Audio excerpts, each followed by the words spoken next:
Good morning. This is Jeannie Sweeney from the Above Board Chamber. We're waiting to see how many people are going to be joining us today at our broadcast on our program on how businesses can thrive in a disruptive economy. So we're excited that people are starting to show up. So right now we have 22 participants that are with us at the moment.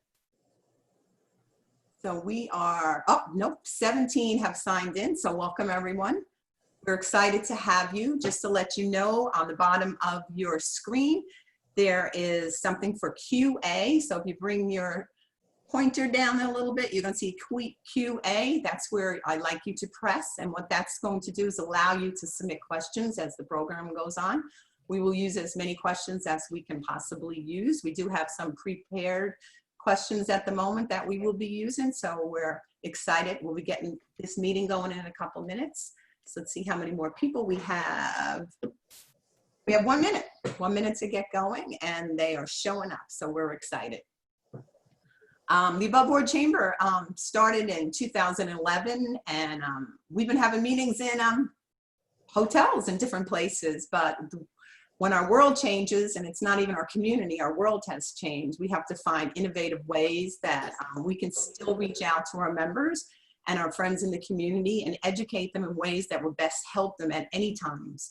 And right now is an important time because this is something that we have never done before collectively in the world. So we need to reach out and get the information, not only information, get the right people to teach it. So we are blessed at this webinar that we were able to bring 3 top businesses in, and we're going to hear from them in a minute, and they're going to tell us a little bit about themselves and how they are working with today's episode, I guess I'll call it, how they're getting by, how they're keeping their businesses open, how they're working with their staff, how they're working with their clients, and also their customers, because they're all important. And I think this is one of the first time in mankind life that everybody's on the same plane. We're all working together and we're all trying to make it together. And I believe we will. I think we'll get stronger when this is over. And I think we'll appreciate a lot of things. So I'm excited. We do have a lot of things going on with the Above Board Chamber, and I want our members to know there are things that you can do in the meantime that we can help you at the Above Board Chamber on our website. We have a wonderful website that was designed by Comrick PR and Marketing. You can go in there anytime. You do not need a password or anything, and you can put up blogs up. It's really important to put blogs up nowadays. Keep your name up there. That's extremely important so people know who you are and what you're doing, and tell people you're working, that you're alive, you're out there. Very, very important. You also can put press releases up. If you can't get to a marketing company, you can put your own press release up there. That will go out. Events such as this. If you do webinars, let us know so we can help you. All those things and more are totally free for our members. And we want to make sure you have those tools to keep you going. We want to make everybody visible at the Above Board Chamber. Nobody's going to be allowed to be invisible while we're here. So I think we got a whole bunch of people in here. So let's get this program going. We wouldn't be able to do it for some special people that helped us. We have Tim. Tim, you want to tell us, as one of the sponsors, a little bit about Conditionair? Well, good morning, everybody. It's good to be here through technology as we're all adjusting to this. So Conditionair has been in business since 1962. So we are celebrating 58 years in business. We have approximately 386 employees, and we really focus on a customer service mentality and high standards versus high pressure, which is something that's uncommon in the HVAC industry. And our job is to provide solutions to our customers, provide them with information, especially where we find ourselves in today's environment, and allow them to have enough information to be able to make an informed decision. We do believe in the full circle of business. So we are new construction, national builders, as well as high-end custom, new construction projects, service, maintenance, and add-on replacements. For me especially, I definitely feel blessed in this current environment and being in the HVAC, which is considered an essential service, and we really have not seen a huge impact as far as our ability to be able to provide our customers with the level of service they're used to experiencing. And it's definitely helped us, and I know that's the main discussion today, but really look at our business and figure out how to be better at it and add more value to our customers and what they expect. So continuing to learn and to enhance our business and be able to provide more service. Well, thanks, Tim. And we appreciate you being a member and an annual sponsor for the Above Board Chamber. It means a lot to us, your support. Our other sponsor is Miss Connie Ramos-Williams, the president and CEO and all the other great names from Conrick. Connie, are you here? There you are. I see her picture. Connie, can you hear me? Yes, let me see. There we go. I think hide. It's a great picture. Amy? See, start video. Nope, don't allow. Well, Connie, before you start, I just want to thank you again for helping us put this webinar together. We could have not done it without you and Javier. Excellent job. Just phenomenal members and also an annual sponsor. So tell us a little bit about what Conrick PR and Marketing is doing now in the middle of our new world for the moment. Well, first, thank you for having us today, and we're honored to help you kick off your first of probably many webinars, Jeannie. And at Conrick PR and Marketing, we're a honored member of the Above Board Chamber and honored to be an annual sponsor. To stay relevant during COVID-19 is a topic I think that all of us are going to get value from today's panelists that are here today. As a company, Conrick PR and Marketing has been working behind the scenes to put together virtual meetings such as this and webinars, helping our clients on the digital marketing footprint, creating business boosters out there in the marketplace to help businesses that are truly struggling right now. You know, this is a time we all come together and pull together. So as a company, that's what we're doing. We've lowered prices for some of our new businesses out there and businesses that are struggling. And we've created also a platform on Facebook called SWFL Strong, hashtag SWFL Strong campaign.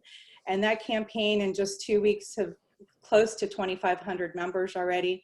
It's a platform specific for businesses, nonprofits, and families to share in a safe space business news. Are you open? What are your hours? Do you deliver? What new technology and things are you doing as a company?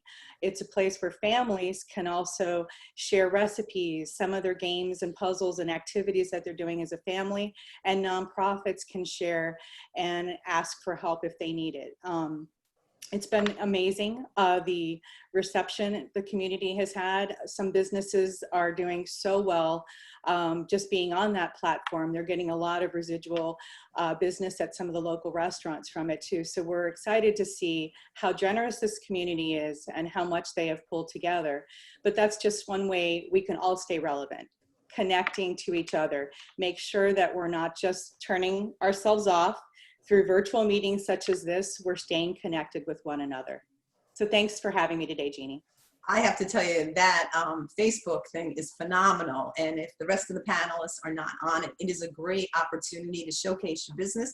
And you know what? It's business, it's an important thing, but it's also a fun website. I mean, Facebook page. So you will see some things in it that will make you laugh because they're silly. Absolutely. You know, so it's sort of touching your brain, the funny side and the intellectual side, because the information is tops and it's current, which is really, really nice. So you can go to that page and everybody's invited, to be honest. So Connie, thank you to you and your team for putting that together because I absolutely love it.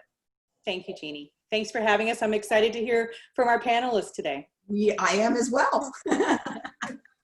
Thank you again, Connie. We'll get our program going. I am very excited because there are companies out there that are really having a hard time, and I get the opportunity to speak to them often, and they don't know what to do.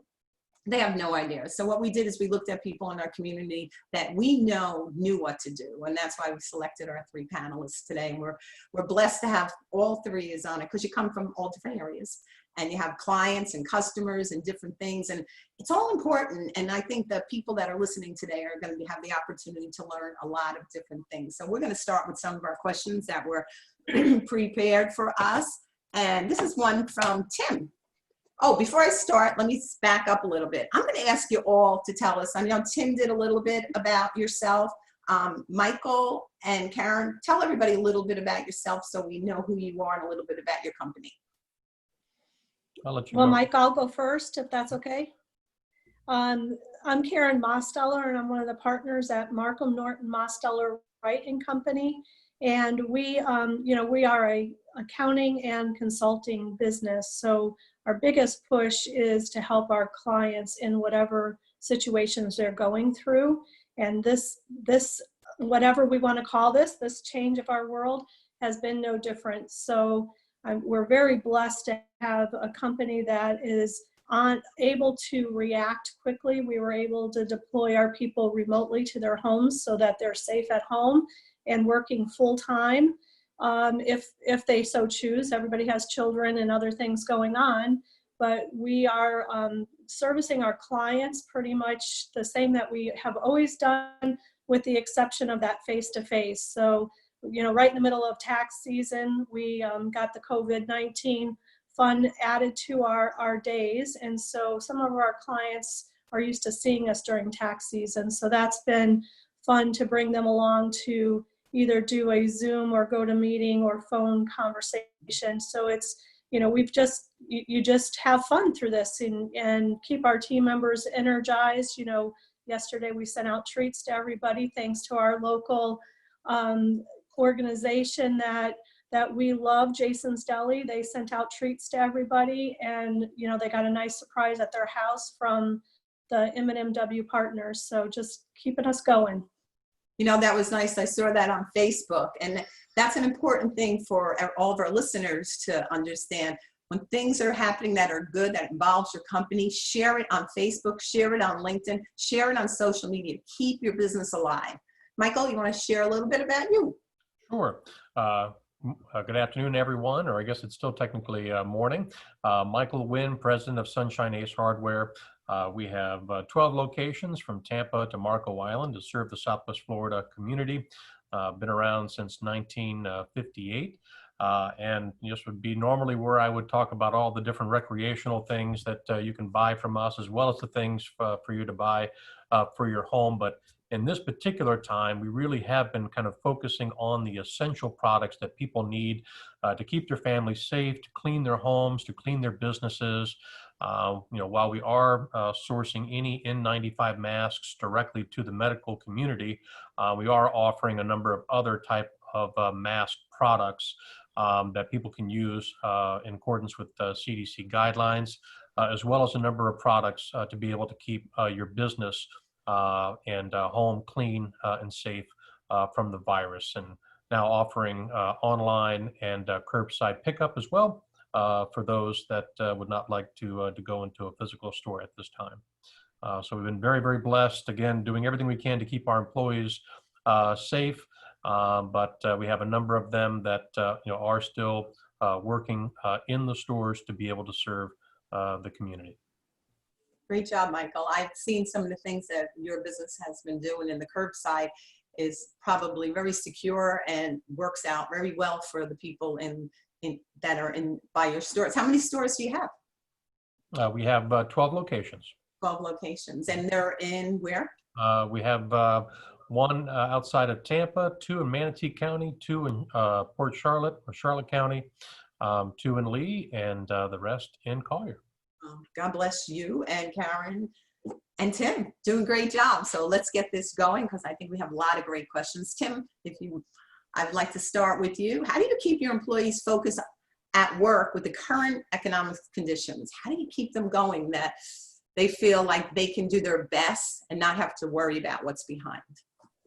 Well, one of the things that we've used is trying to communicate at enough of a frequency to be able to provide factual information and instill in them the confidence that as a company, especially in the HVAC industry, one, they're going to have everything they need to keep themselves safe. Mm-hmm. Constant reminders about social distancing, I think, and all of this, because people, and it's just a natural desire to be close knit with someone and have close interaction. And that's been something that's been the biggest obstacle for us, is just to keep that reminder in front of everybody that you just have to fight that natural tendency to be in close proximity with individuals. But reassuring everyone that, you know, we've been in business for 58 years. We went through the downturn back in 2009. You know, we went through 9/11, and every time as a company, we came through it stronger.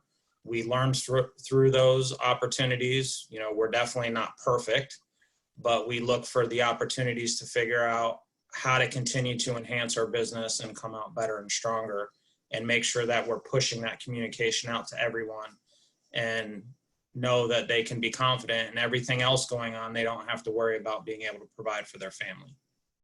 That's very good. Do you by any chance send out like daily emails in the morning before they start? Is that a way that you do things?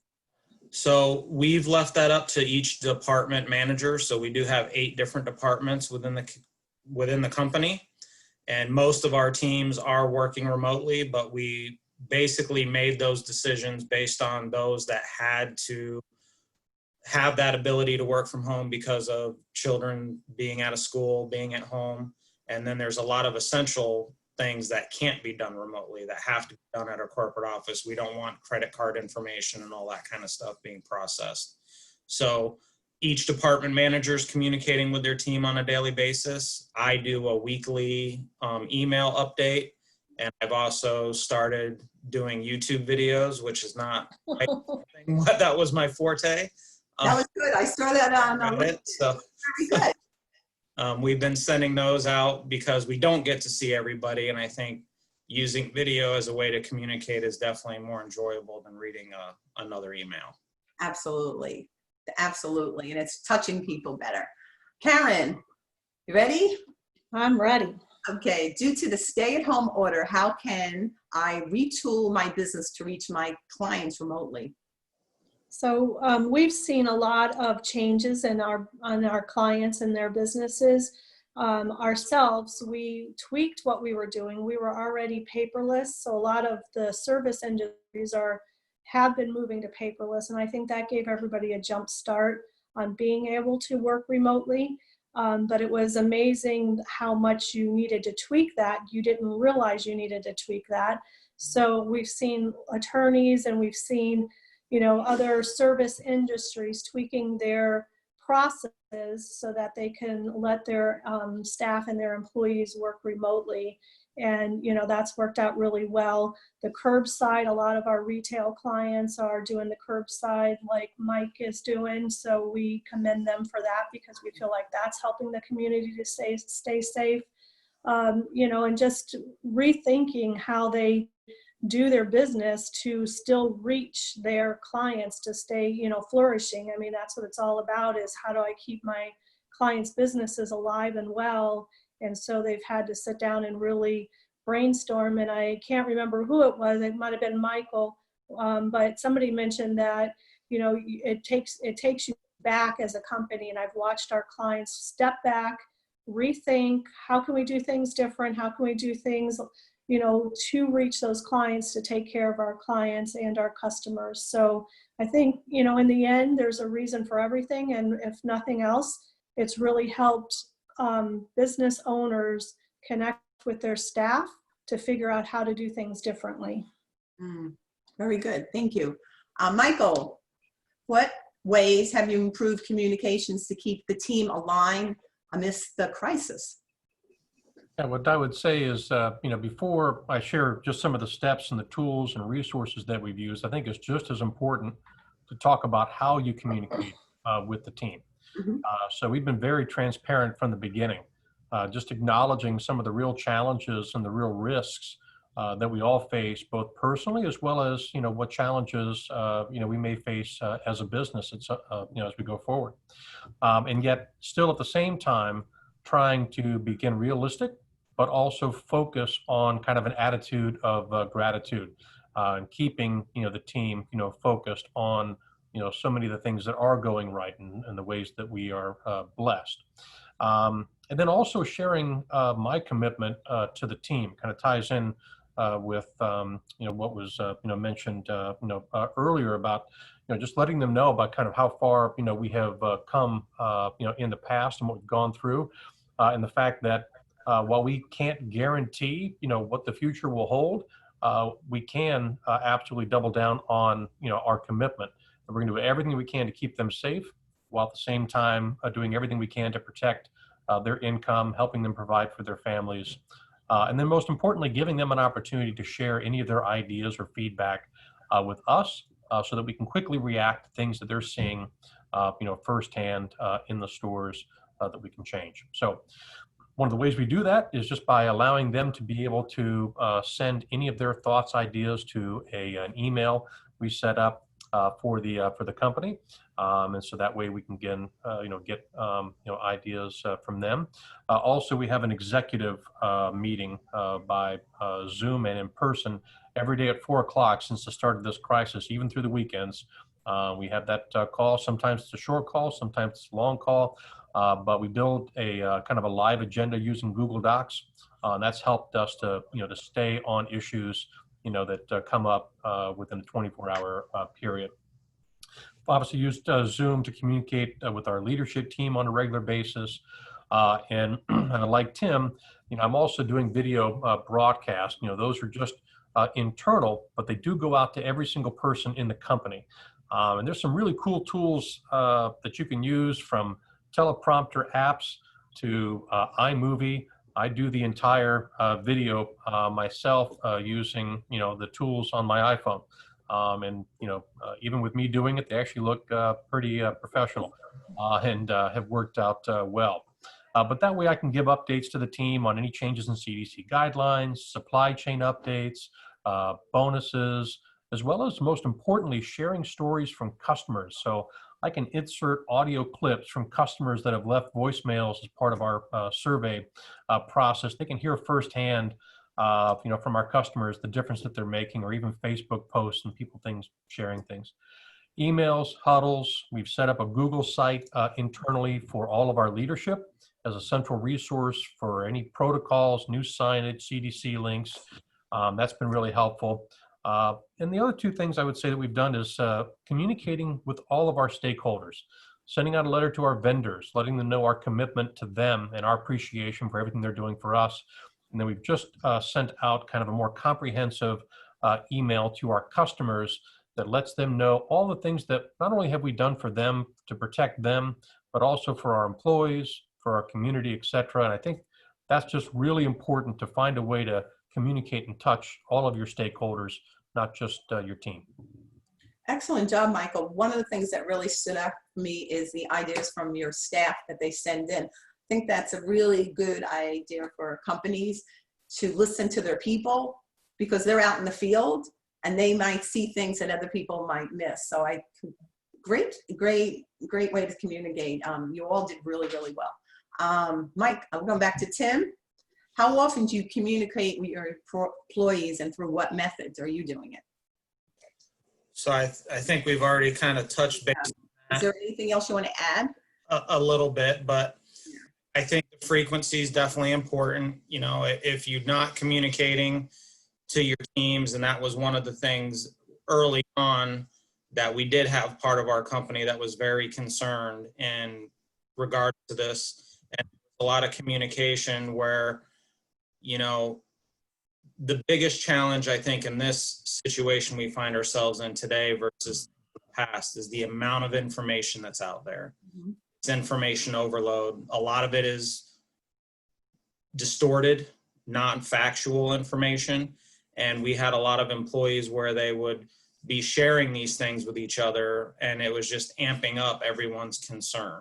So we actually, 2 weeks ago, pulled part of our team together, and because again, our Naples office, we do still have people in the building, and just had an hour-and-a-half long discussion on factual information, letting everyone know that if they have concerns, they need to communicate those to management, because we can't address those issues if they're not talking about it, and making sure that they're talking to management instead of amping each other up and feeding off what can turn into some negative energy. and just know that we're there for them as a resource. So I think being present, as Michael said, being completely transparent as well, is we're all figuring this out together. We don't have all the answers. And as the guidelines consistently change, trying to do those same things and provide the tools for our employees, but also respect the supply chain. And, Michael touched base on that a little bit with the N95 masks. We had people asking for those, and I put out a message company-wide, and I said, we will not order those because we need them to be with the medical professionals, because they're the ones that are saving lives, and we need to make sure that they're healthy and protected. And we'll do everything we can to secure other means to provide PPE, but those types of things need to be in the right hands. So I think being able to do that, be transparent, and do it as often as they need to hear it is very reassuring for them. And that level is different for everybody. So it's also knowing your employees and knowing the best means of communication to be able to reach them.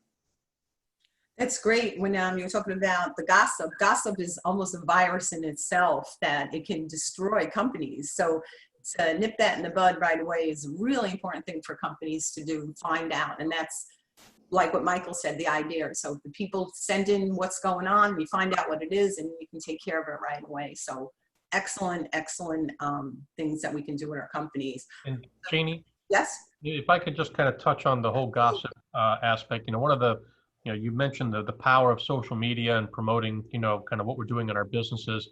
It's also the challenge is not just the news cycle, but then when other people are posting, well, I heard so-and-so is symptomatic, and, I think they've got COVID-19, and then watching that potentially kind of, blow up, as, kind of a rumor in those companies that are still open and have, employees have valid concerns with that.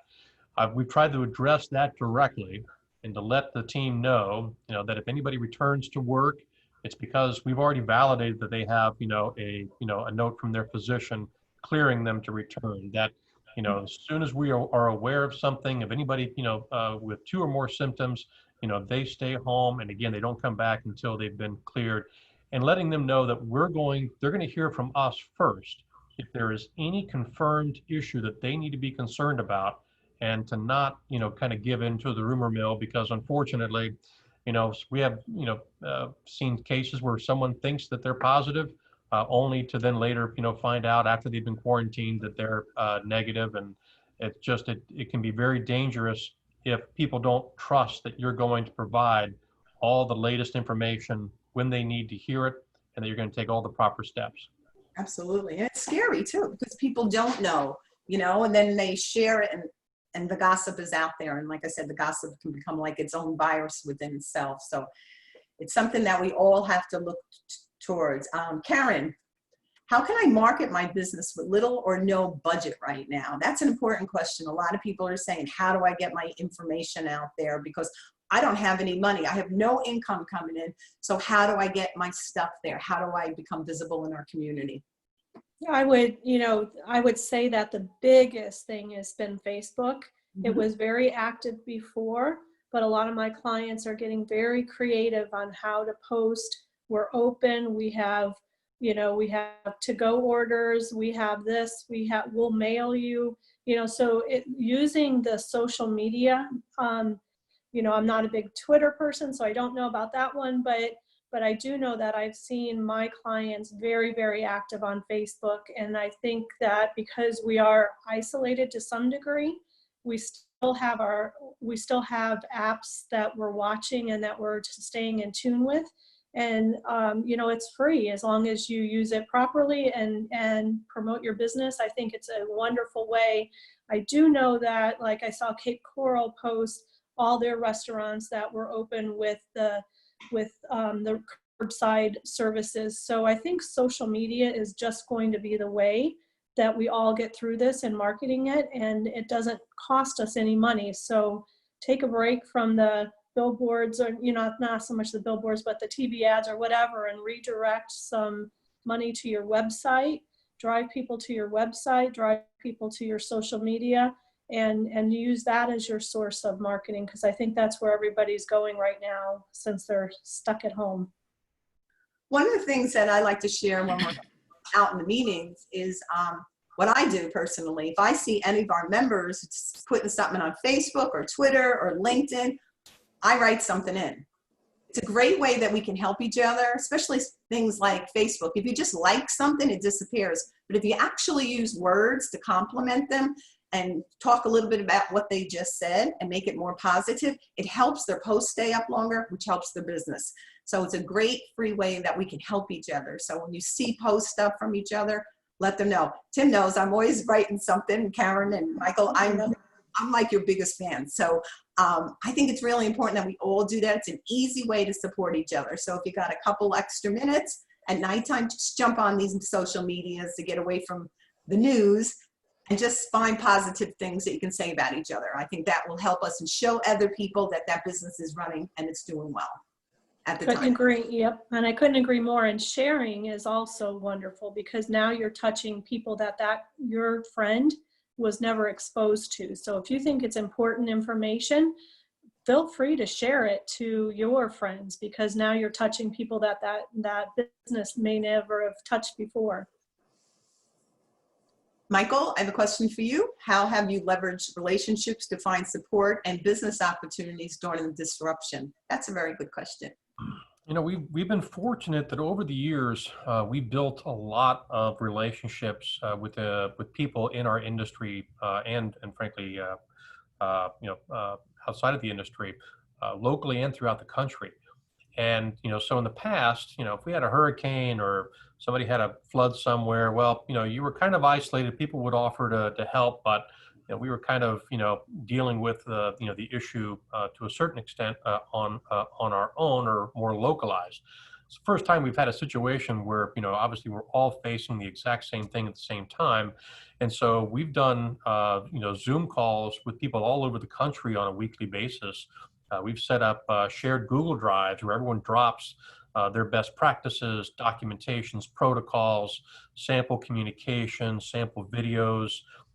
For us, product sourcing information as, supply chains have either been depleted or, if a state gets shut down, people don't always, think about the fact that a certain product that might be in high demand might for that moment by that state be deemed non-essential. Now we can't get that product anymore. So as well as, this latest round of stimulus opportunities, just sharing and being able to reach out to those established relationships have been incredibly helpful in, whether it's shared drives, phone calls, Zoom calls have been huge. And then also from a sales perspective, again, we've had certainly people reach out to us as their traditional suppliers have run out of product or, have not been available to them. Staffing issues, whatever, they've learned that we will pretty much do whatever we have to do to be able to help a customer, even if it's something we traditionally haven't sold, or maybe it's products that they need that are cleaning solutions, but just happens to be something that we haven't traditionally sourced. So, we've reached out as well to businesses that we've done business with in the community, but now expanded that relationship to be able to help them for their specific needs around this crisis. And there was some good advice. Everyone's been sharing a lot of great leadership articles and things during this time. And one of the pieces of advice that was in an article that I took a lot of feedback from was to forget about your commodity, forget about your product or service, and focus on your relationships. Because every time you strengthen a relationship, the viability of your commodity, your product or service will increase. And I have to say, as we've done just that, it's exactly what's happened. We've been able to, grow our business and helping a lot of other, people locally by just focusing on making sure that they're being taken care of and checking in on them. And so, sometimes just that simple call can, checking on them to make sure you can help can end up leading to helping your business as well. Excellent. I'm going to ask you, each one of you, that question. I think that's a great question that will help our listeners and viewers. I'll go with you first, Tim. How have you leveraged relationships? How's Conditionaire have done that to support and new business opportunities during this disruption? What have you done? Are you working with other companies? What are you doing? Yeah, I agree with Michael 100%. I mean, especially in our field, you know, you're constantly dealing with people. A lot of the relationships we have with our general contractors are long-term relationships. So when this all started to take place, we reached out to everyone immediately to, one, make sure their businesses were doing well. If there was anything that we could do to help assist them, I've reached out to Michael's on several occasions to help support us and make sure that our team had what they needed, whether it be hand sanitizer or a cleaning solution, and being able to support each other through that, as well as make sure that we continue to move forward and have projects continue to come to fruition so that we can keep the economy going and keep projects moving forward, but do it in a safe fashion. So one of the immediate things we did was reached out to all the national builders that we work with on our production housing side to find out what protocols were they putting in place and making sure that they were considering the capacity of the crews on the job sites to assure us that when we send our employees out to a job, there's never going to be more than 10 people on that job site. And also making sure that our people knew that if something through the scheduling cadence shifted, because, you know, if every contractor showed up on their scheduled day, it would be a perfect world. But making sure that they had the freedom to communicate that to their field managers and walk away from the job. Because at the end of the day, we do want to keep the economy moving forward. We want new construction projects to continue to progress, but not at anyone's safety. And making sure that we could communicate that company-wide to all of our employees so that they knew they were empowered to make that decision.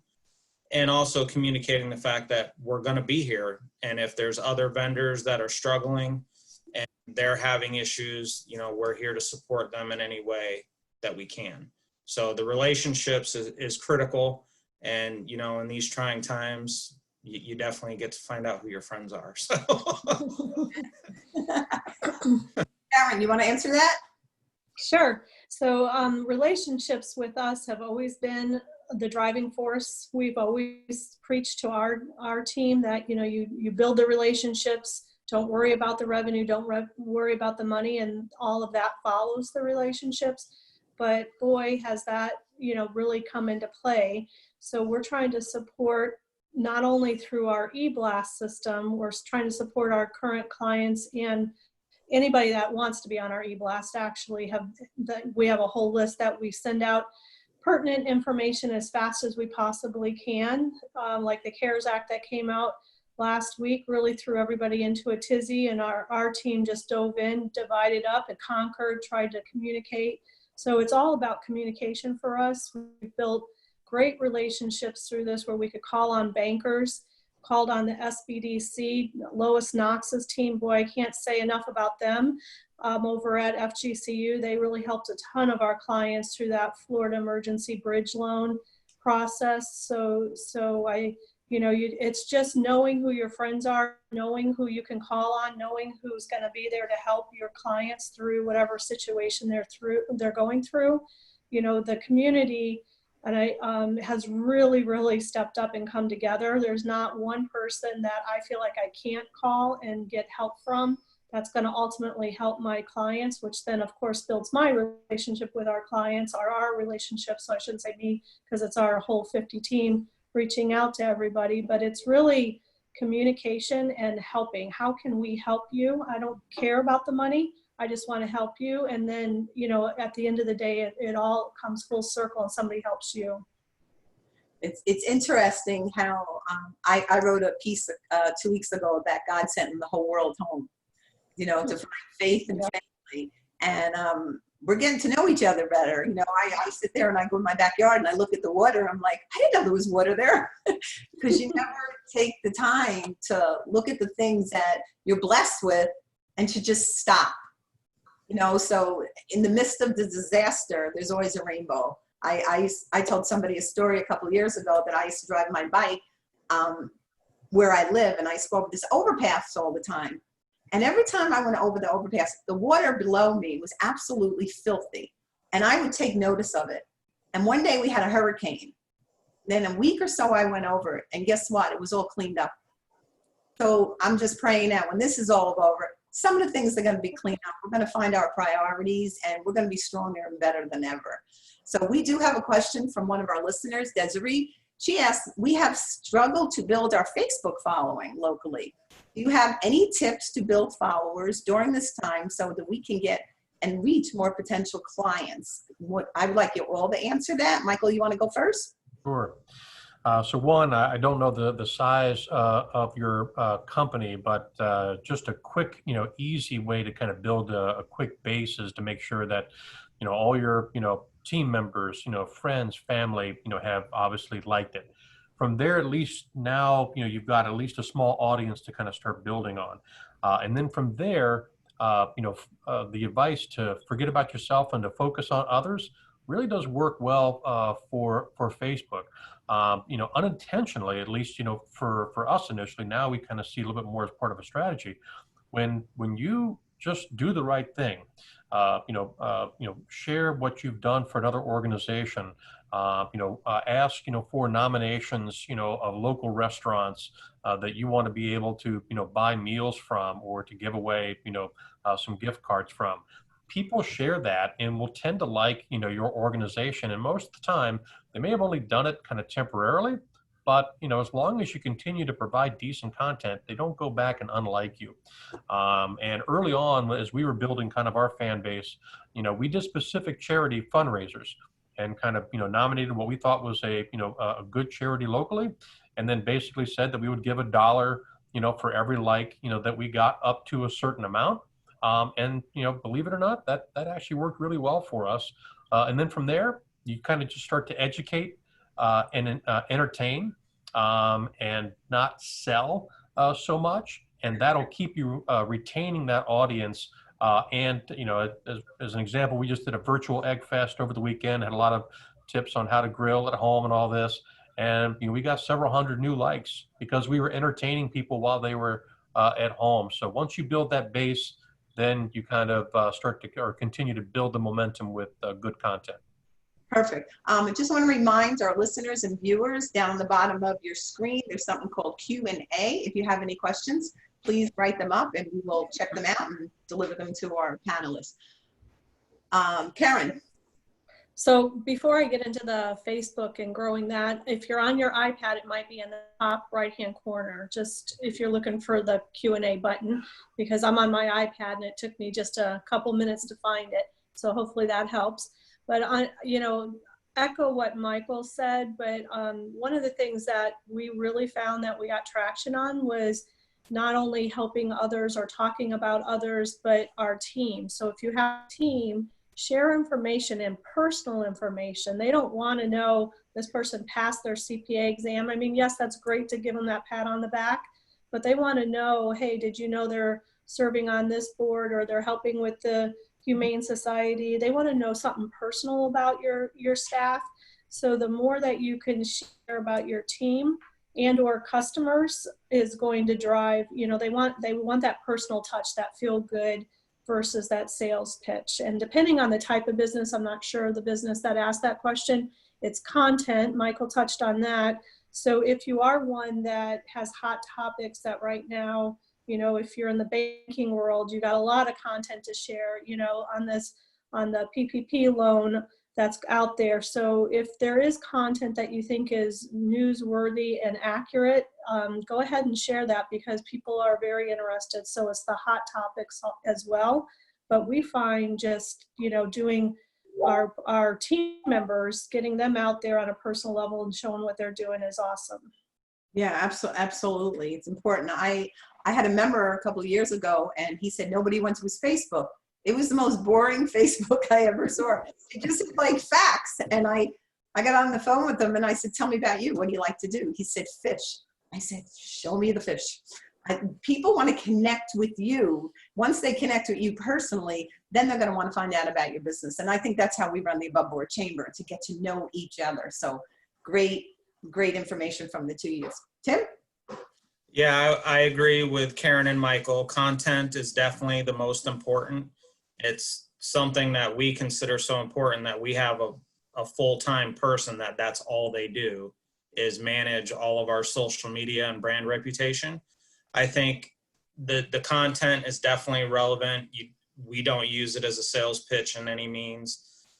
Making sure we're communicating what we're doing for the community, throwing little spoofs on there, tips on how you can keep your system running optimal, indoor air quality things. We love posting customer comments. So anytime we get a good review, whether it's through Facebook, we use another app called Podium, which is an thing that helps drive Google reviews, but it's actually an app based. So our technicians can actually just text a survey very quickly to the customer. They can swipe and give you 5 stars, which helps also get your web focus and all those things through the Google Analytics elevated. But looking for those opportunities and sharing the customer comments and things is definitely what's worked out for us. But I think the first step, again, not knowing what kind of business this is, I think getting all your family, friends, and coworkers to like that page and share it, because you put some good content out there and you have your family and friends share that, you can reach thousands upon thousands. Because if it's something that's funny and lightens the mood a little bit, that can reach very, very far. So Facebook especially, I think, is important.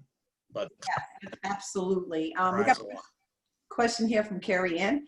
Is anyone taking advantage of the forgivable loans now available? And if so, how do they foresee this helping their company and employees in the future? So I can jump in as a CPA.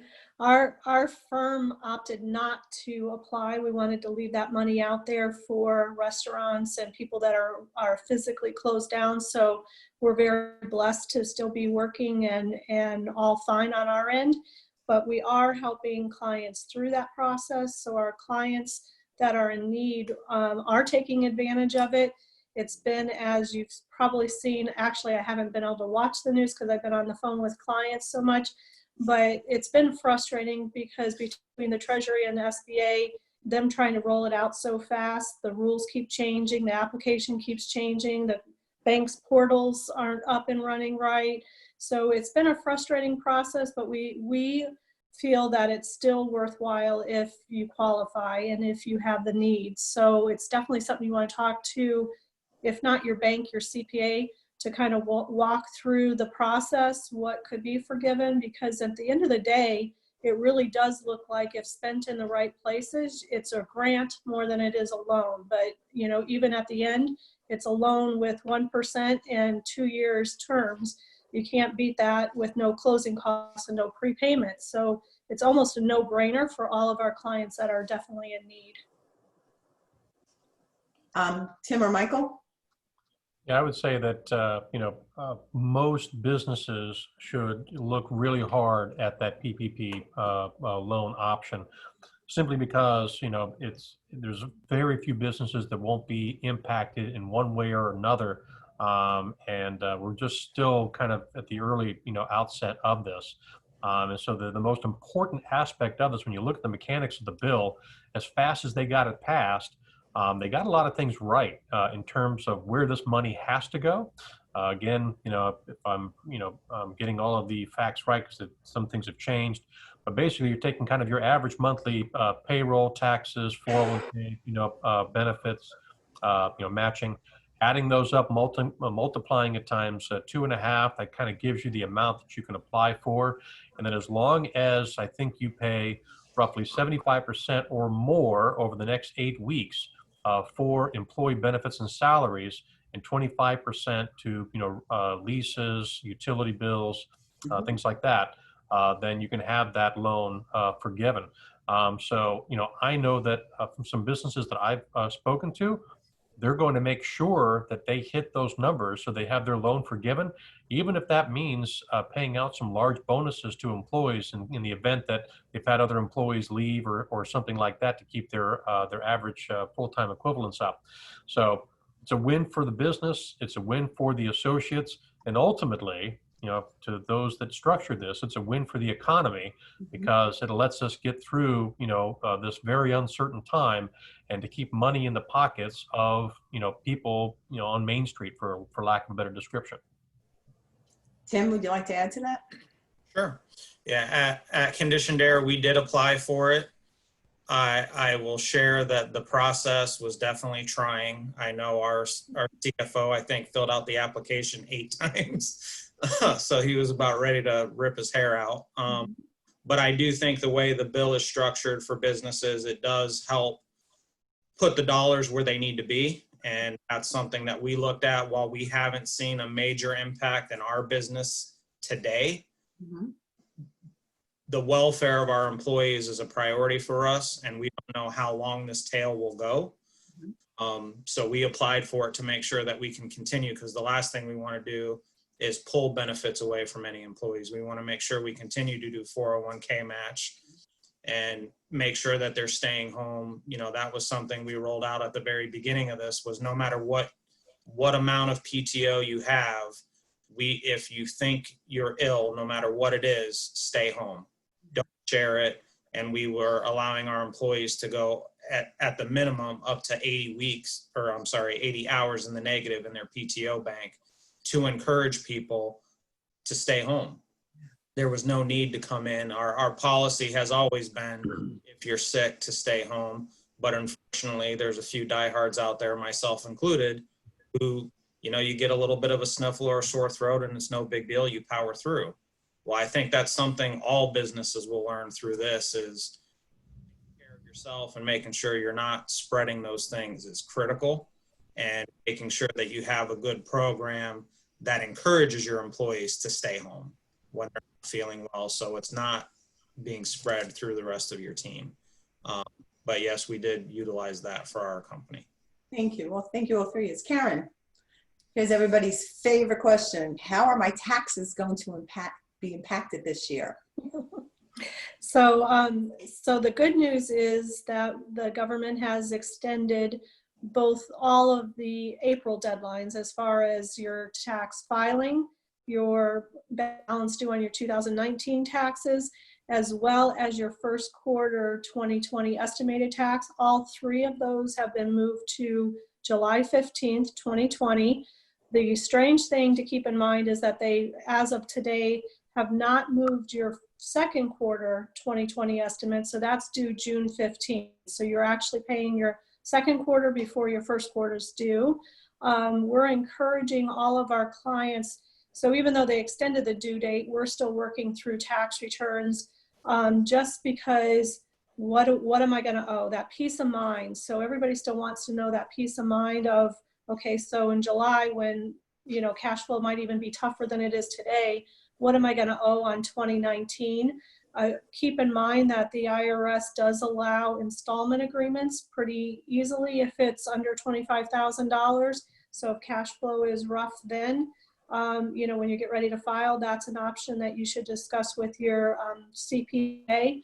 And what we're also doing is we're putting together a list of our clients for their 2020 estimated taxes. And not to get too technical, but a lot of people pay their estimated tax payments off of their prior year. Well, if there isn't one business that's being affected by this, I don't know where they are, but pretty much everybody's income will probably be down for 2020. And the worst thing you could do is overpay your taxes for 2020. Hold on to that cash. So do what we call a tax projection for 2020. So before you make that payment in June, you're going to have 5 months behind you, and try to estimate out what you think, by then hopefully we're on the downhill slide of this and we know where our businesses are going. So do a tax projection and try and figure out what your taxes are going to be for 2020.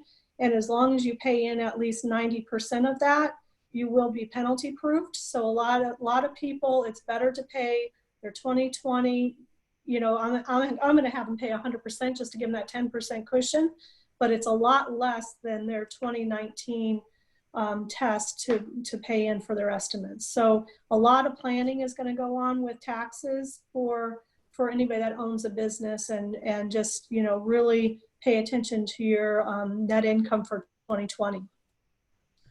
Okay, we have a question here. Thanks, Karen. That was very, very helpful for everyone. We have a question from one of our members again about the money that we would be getting. And this is what she wrote. And I'm not going to give her a name because she's everybody. She wrote, we tried. The bank has limits, and they were met within an hour of opening the portal. I guess she's saying they already gave all their money, but I know that's not true. Some of the banks had a hard time, so they closed it down to regroup. So that's part of the answer. I know that one because I've been on the phone with them all. And then she wrote, we had work coming in and are busy, but our clients have all quit paying their bills. I mean, income just stopped. I am not sure how small businesses can survive this. I mean, that's a hardship. I don't know if anybody wants to tackle that, or, you know, but I do know that the part about the banks, because I was told one of the banks ran out of money, and I asked another bank and they said absolutely not. They did not. There were some problems and they shut it down to regroup. Is that correct, Karen? Would you say that? Yes, I heard the same thing, exact same thing, is that they shut it down to regroup because they kind of launched sooner than they had all the parameters on what they needed to be doing. So I would stay in communication, number one, with your bank, because they will reopen it. They should reopen it. Of course, no guarantees, but you hear that the Treasury is not going to let us run out of money. I think there's this huge panic that $349 billion is going to be gone before I can get my application in there.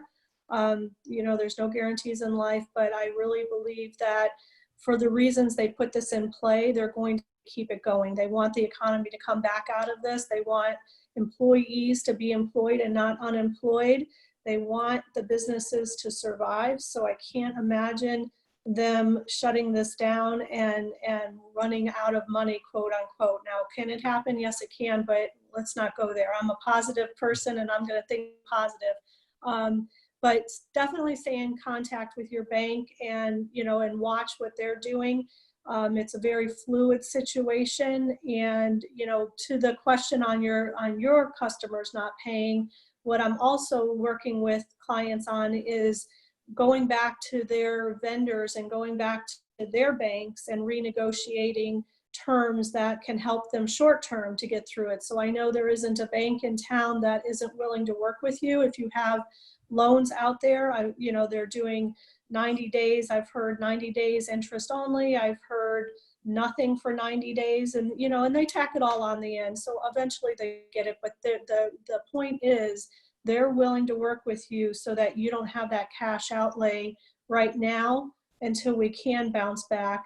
Your customers, I would just encourage, now again, not knowing the business type, is it possible to get them on the phone and at least get them on some kind of payment terms? If not all of it right now, at least show a good faith of, you know, I don't know, half or a third of what they owe, or, you know, just work with your customers and communication. To the bottom line to all of this whole question is communication. Communicate with your vendors, communicate with your bank, communicate with your customers, because we're all in this together. And, you know, this is where we've come, we will be stronger. This is where we've really shown, in my opinion, in this community to step up and help each other out. And so just talk to people and see, hey, what can we do to get through this? Thank you, Karen. Michael? I would just add, do not give up. As Karen said, I'm also, more optimistic. They want to get this money into the hands of small businesses, especially. So I've even heard that, they may, expand access, to some of these funds to make sure that it's not just the bigger businesses that are, going first and getting the bigger loans, that there is, an absolute balance, with, smaller, Main Street businesses. The other thing too is there's a lot of, you may be banking with someone who is not SBA approved. And so it's possible that either they have some difficulties or they're just not qualified to do that. In those cases, look for any other relationship that you can leverage. I don't care if you've got a personal account with another bank that is SBA approved. That's, you would technically be an existing client. I've heard some banks, because of the volume of applications, are not dealing with anybody unless they're an existing client. Well, if you got a CD or you got a small checking account, that's an existing relationship. I'd leverage all of that. And the banks are making money on these loans as well. They get a fee on the back end. Granted, depending on the size of the loan, they may be more interested, in a bigger amount or what, but don't give up. And even if it takes a couple of weeks, I think that, given the unique circumstances, no collateral, non-recourse, potentially forgivable, this is truly kind of a once in a lifetime type opportunity to help your business when it needs it the most. Thank you, Michael. Tim, you want to add to that? I think it ties back into as well, while we were kind of talking about the relationships, that's definitely something that in any business you really need to look at in these trying times and evaluate, which customers do I really need to be doing business with? Because if their first response is not paying their bills, that also gives you insight in kind of how they run their operation. So I think a little bit of self-inflection on that is something that's important. But obviously at the same time, I wouldn't get immediately concerned. Cash preservation is something that all businesses are going to be focusing on. So I think in alignment with what Michael said, it's reaching out to those individuals, those businesses, and getting creative in how we work together and set up some sort of payment arrangement to where you still can get some cash coming into your business, but yet maybe extend it a little bit for them to assist them through these trying times as well. I think the main thing is, while these programs that the government is rolling out is great, all these things do take time, and it'll take time for those funds to get where they need to go. And look at also maybe potential new revenue streams. I mean, are there things you could be doing in your business today that you're not? And look at those opportunities to be able to enhance what you can offer to your consumer. Perfect. One of the questions that we have that was sent in is, wait a minute, we're getting a couple. When we find it, it is, any tips on what you all, Carrie, could tell it you, even in her writing, she writes you all. Doing to keep employees' morale up and spirits positive. I mean, that's a hard thing to do right now, to make sure. I know, Karen, you touched on the fact that Jason's Deli, who we all love, everybody got food yesterday. I mean, are there other things that your companies are doing to just make them know that you're there for them? Like, are there little things that you're doing now that you have not done before? So one of the other things, we had a partner meeting through Zoom to talk about that very subject, because everybody's not face-to-face and we're very social people. So we have decided to do like a Zoom lunch. So we do supply lunch to everybody during tax season, and that was their time to kind of catch up. So we've done a voluntary Zoom lunch where if you're eating lunch, dial in, watch everybody eat, chat with them, talk with them. The partners are sending out inspirational random emails to people to let them know that the partners are there. So we're very blessed to have Jessica and Krista as our marketing team, and they do a lot of this for us and make us look good. But we felt like they needed to hear from the partners. They needed to hear that we're okay, they're okay, we're all going to be okay, we're going to be stronger. So ours is hashtag M&MW strong. So we're really trying to keep them uplifted and keep them engaged. April 15th will come and go, and we don't have that deadline frenzy, but we are still working through it. And we thought as partners it was important to still celebrate April 15th. So we all have our M&MW We Survive Tax Season shirts, and we're going to encourage them. So if any of my team members are on right now, they're going to hear the surprise a little early, but we're going to have them wear their shirts on April 15th. And we're going to deliver other surprises to them and have a Zoom happy hour with all 50 of our people that want to join us. So, just trying to be creative and really touch them and make them feel like we're here, even though we can't hug you and, and see you. We know you're there working hard for us, and we appreciate you. So those are just a few of the things that we've decided to do with our team. Karen, do you get to do that again on July 15th? We might. That one hopefully will be in person. That would be a great thing to be able to do our happy hour in person. That would be, and get to wear the shirt again. Yes.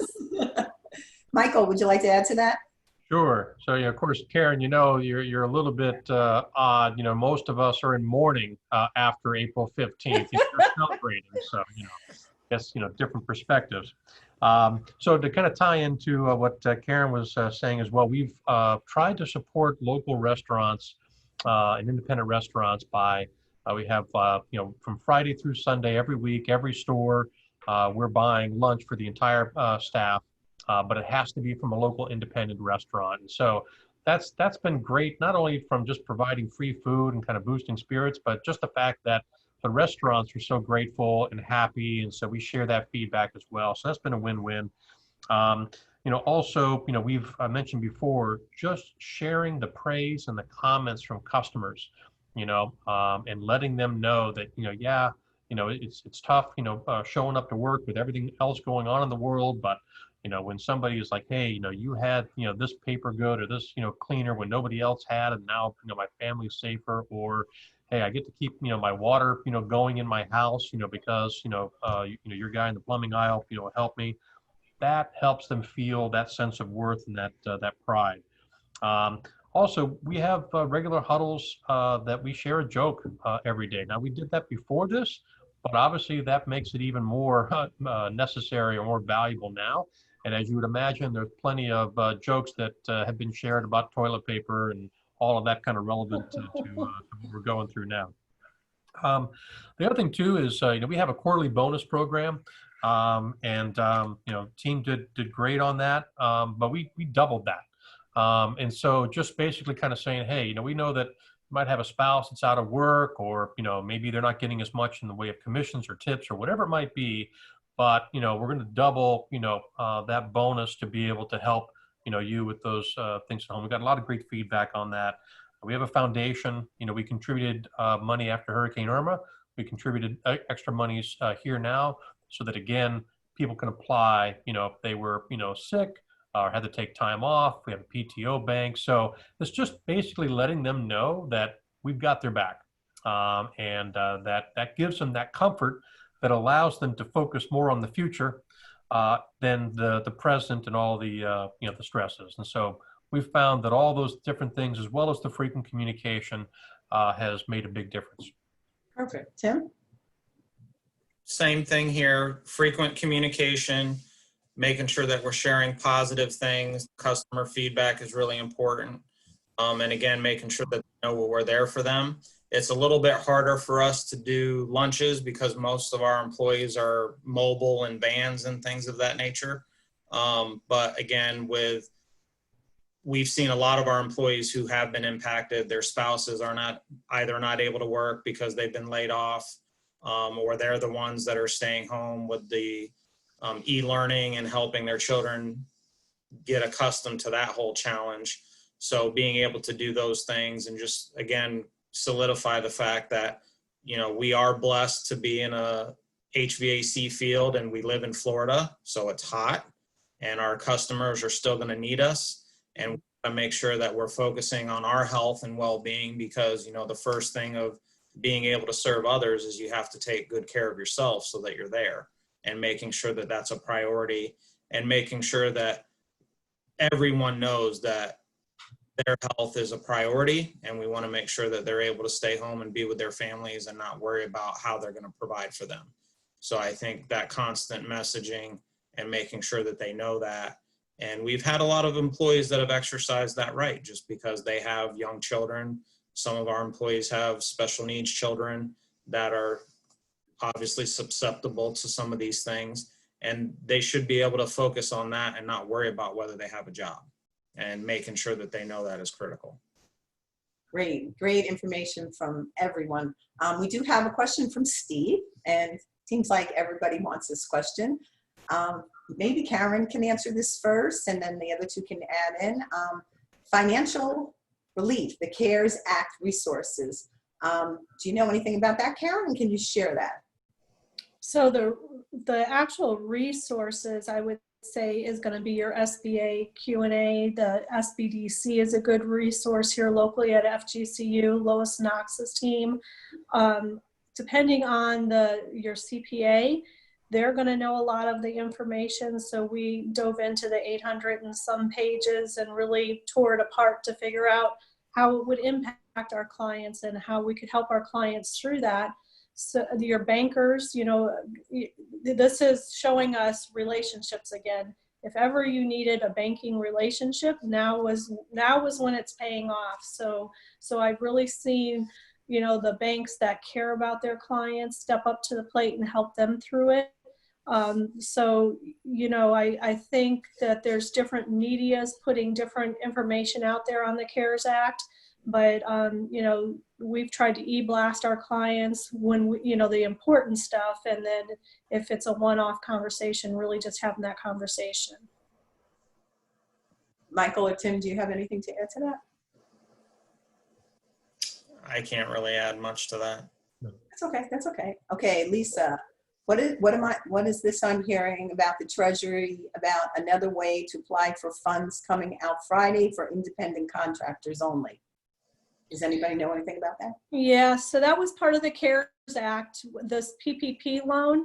Why they decided to do this, we feel it's totally unfair, but if you are a Schedule C or a single member LLC, which means that you report on your personal return, they held them off on applying until April 10th. So although it was opened up for everybody else, all other corporations, they postponed the application process on single member LLCs and Schedule Cs. And it's originally, it's part of that PPP loan. So it's nothing specific other than that was just one of the rules that they put out there. Does anybody have anything to add to that? That's basically it. Me neither. Okay, Tanya, this is a long one. Are you starting to address a possible time frame, May, and manner in which we begin to bring people back into the workplace? Do you think some businesses might adopt some of the remote work situations to reduce brick and mortar costs? Okay, there's a whole bunch of questions, but that's just two of them from Tanya. Yeah, so on our end, we're pretty much playing it by ear, but the whole month of April, we've, told people plan on working remotely through April. And when they lift the ban and when we see that curve, where this is subsiding, then we'll, bring people back. They do have the option to come in the office, but with the distancing rules. So yeah, we're really playing it by ear. We hope it's sooner than later.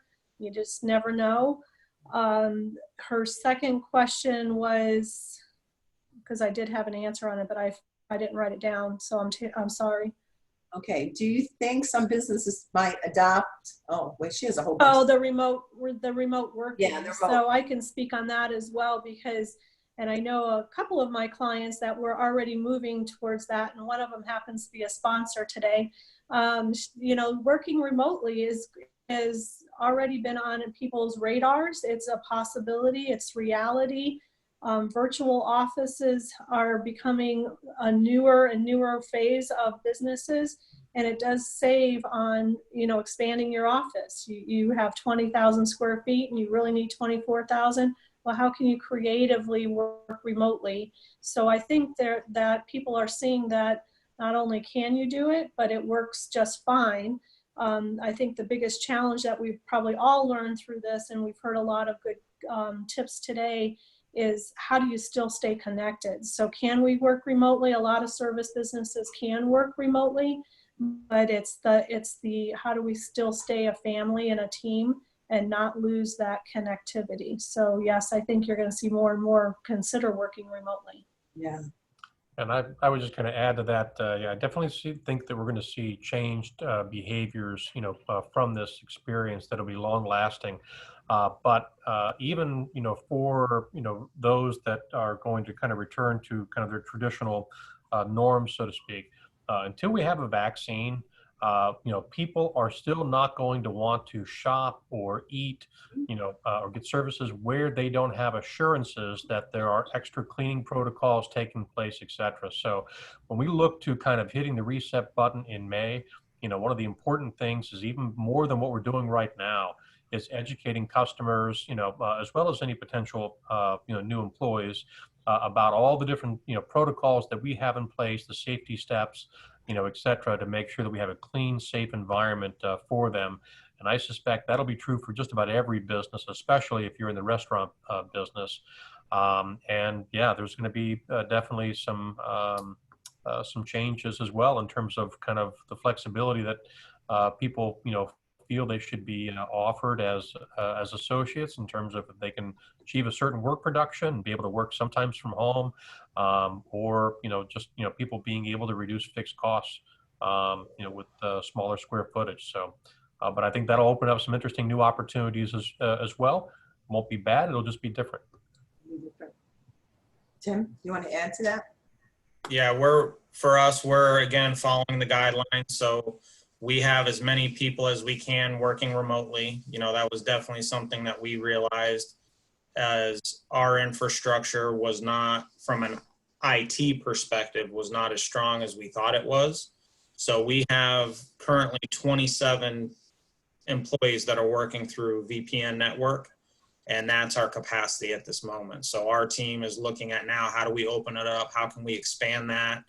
Making sure that we have people working remotely that should be, because when we first started opening that up, we wanted to make sure that anyone that had the need, whether it was to be able to take care of their children or any autoimmune deficiencies, we wanted to make sure that they were the first ones that had the opportunity to work from home to keep them safe.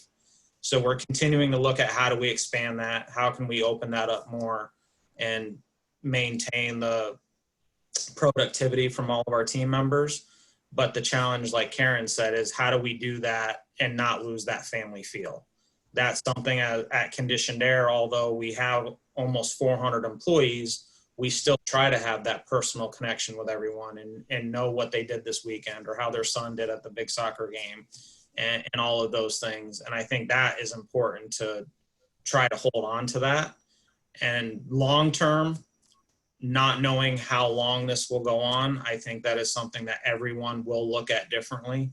I definitely think people are going to feel or think twice before going to see a movie or a concert and gathering in large groups of people. So I definitely know that those types of entertainment businesses are going to have a long road ahead of them. And how do they change their model to stay relevant? And the restaurants, as a self-proclaimed foodie, I love going out to eat and supporting the local restaurants, but I know I'm not going to be in a hurry to go sit in a group of people that I don't know.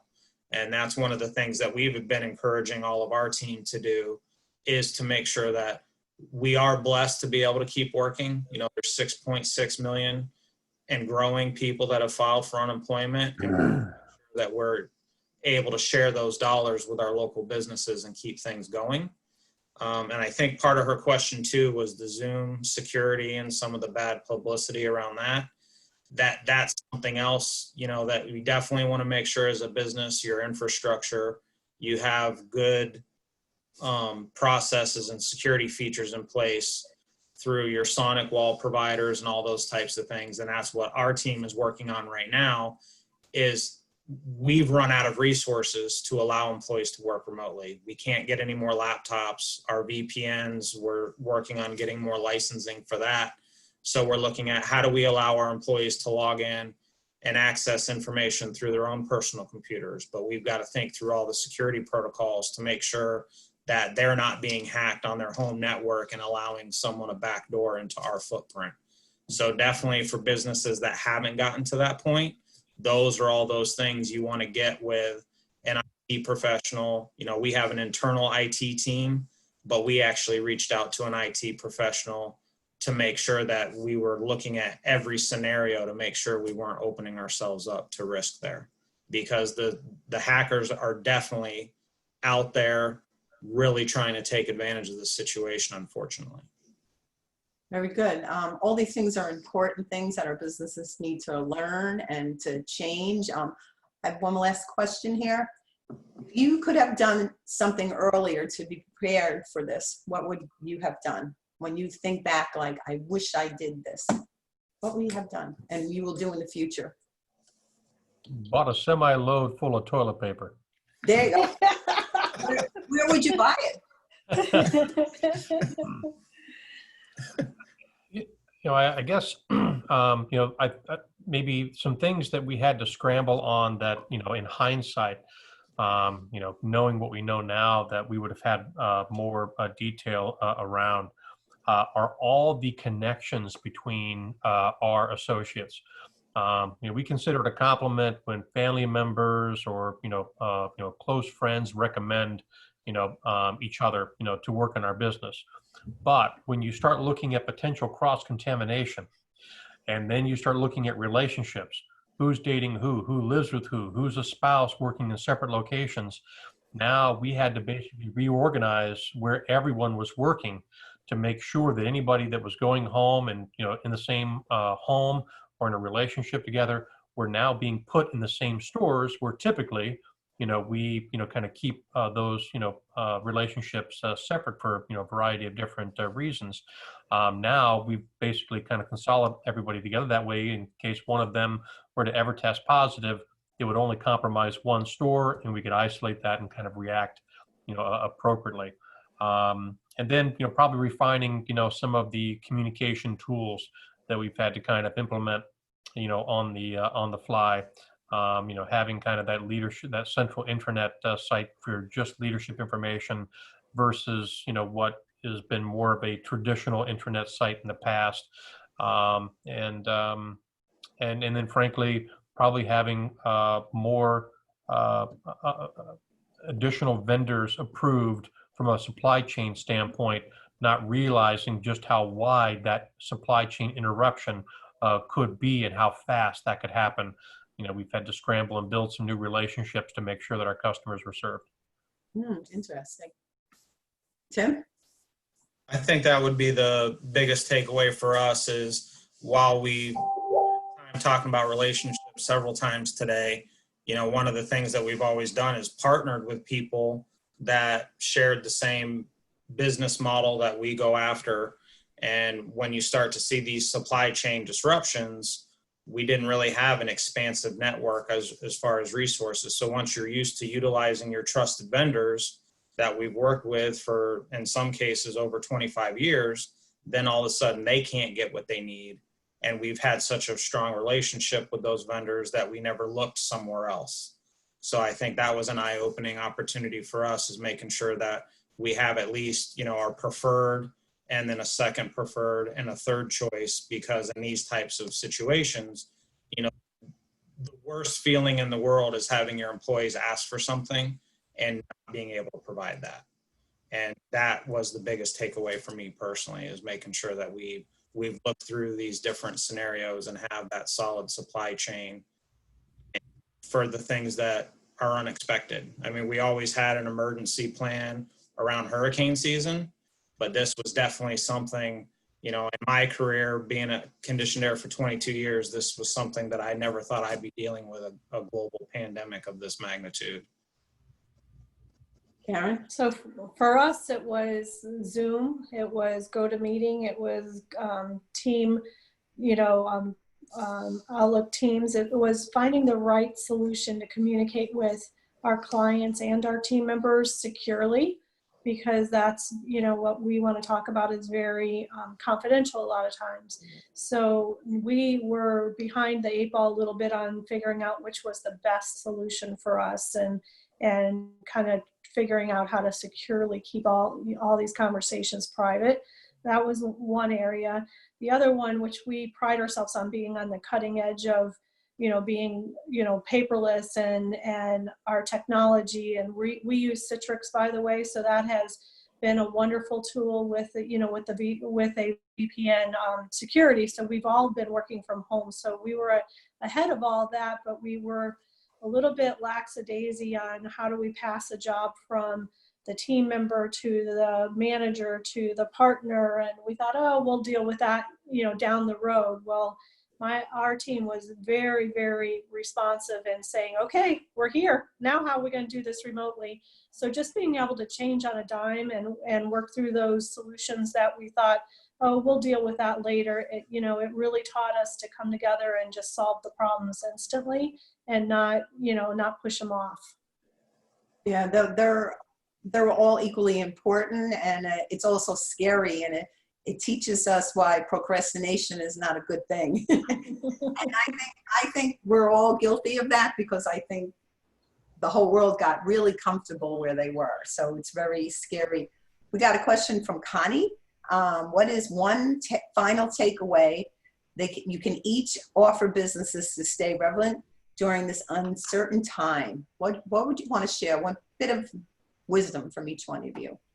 So for me, I'm going to say it's that positive attitude that we are going to come out of this. The leaders are driving the businesses. And if you can put forth that can do, we'll be fine, we'll be better, positive attitude and problem solve, and not get dug down into the trenches of what if, and just really just make a decision and move forward. I think all businesses are going to be better for that and come out on the other side. Michael? I'll say, just maybe kind of two things. One, that we've always known community matters, but I don't know that we fully understood just how critically important it is that we support each other as a community. So, I know that we've always been trying to be good about supporting local and independent businesses. It's close to our heart, but I think that that's a commitment that we should all have, because our community really does depend. Our local economy depends on us serving each other. And the other thing too, I think that we're doing right now is really trying to look at the changing needs and behaviors of individual consumers, and then looking at where our business can truly intersect, to meet those new behaviors or needs, whether it's curbside, whether it's different new products that may be a part of our lives for the next 18 to 24 months. And I think every business has that opportunity. May not be easy, but the opportunity is there. Tim? I think the biggest takeaway is, as well as just making sure you're communicating to your employees on a regular basis.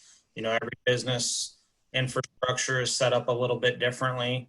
For us, having 100 service technicians that are basically dispatched from their home to the customers and back home again, trying to maintain that connectivity, especially when we're used to seeing them on a monthly basis. And now we're going on 2 months where there's been no face-to-face interaction.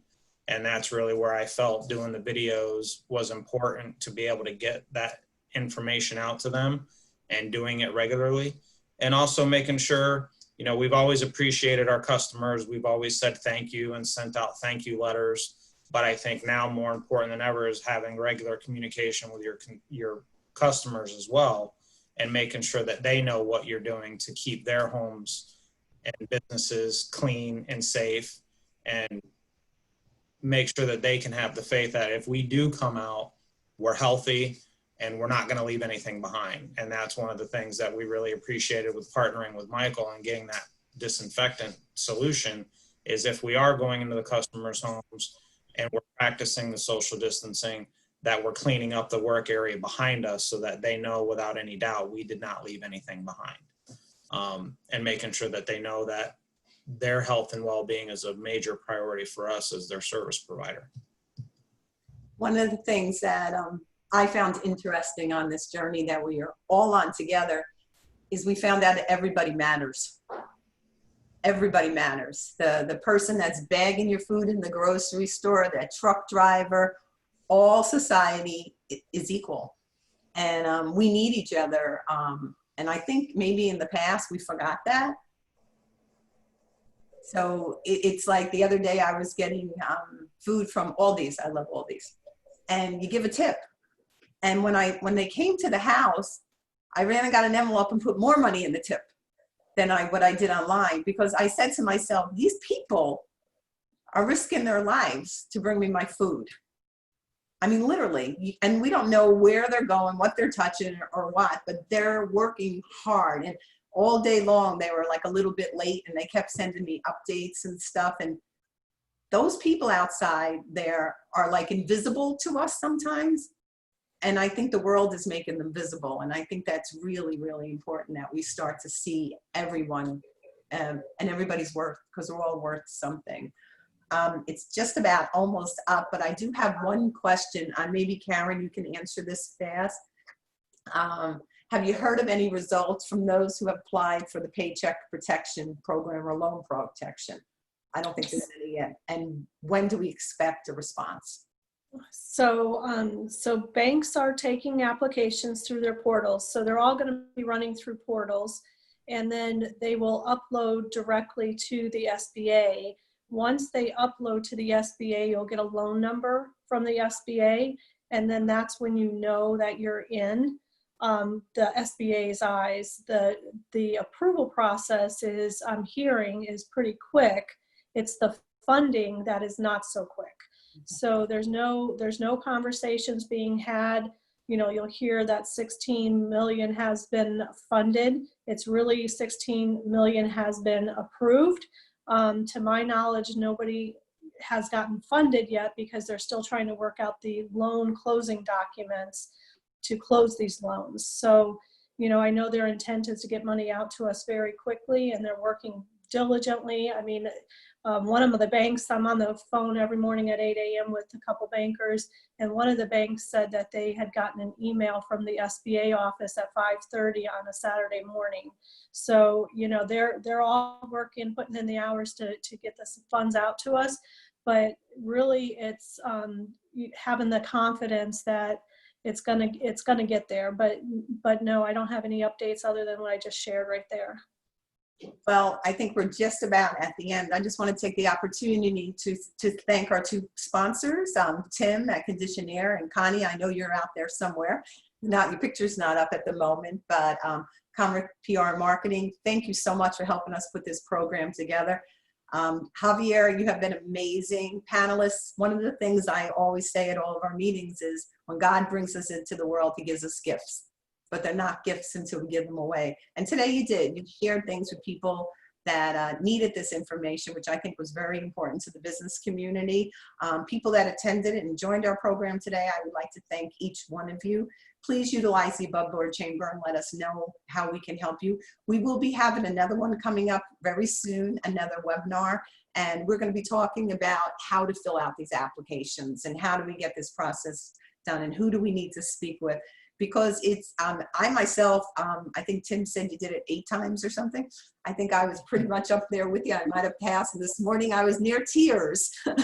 And I said to my banker, I don't know what's worse, the virus or filling out the applications at this point. Because it can be rather frustrating. But you know what? We have a team. We have people we can work for. And we have a God that loves us all. And I want to thank everyone for supporting this webinar and being part of it. And wish you well and wish you all the best health. And I know we're going to get back together and I know we're going to be stronger. So thank you, everyone.